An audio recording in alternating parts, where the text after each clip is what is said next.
Hello everyone, সবাইকে আসসালামু আলাইকুম। আজকে আমার এই ভিডিওটি হচ্ছে বৃষ্টির দিন সকাল থেকে উঠে আমি কি কি কাজ করলাম সে বিষয় নিয়ে। সবার আগে আমি সকালে উঠেই ছাদে চলে গেলাম। ছাদে যাওয়ার পর দেখি খুব জোরে জোরে বৃষ্টি হচ্ছিল।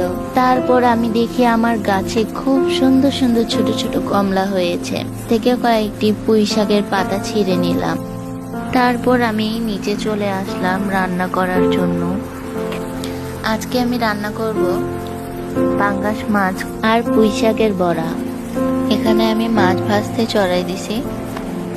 মাছের তরকারির জন্য পেঁয়াজগুলো ভেজে নিচ্ছিলাম। এখানে আমার মাছ রান্না প্রায় হয়ে গিয়েছে। আমার এই আজকের ভিডিওটি আপনাদের যদি ভালো লেগে থাকে তাহলে সবাই লাইক করবেন এবং আমার পেজটিকে ফলো করবেন। সবাইকে ধন্যবাদ।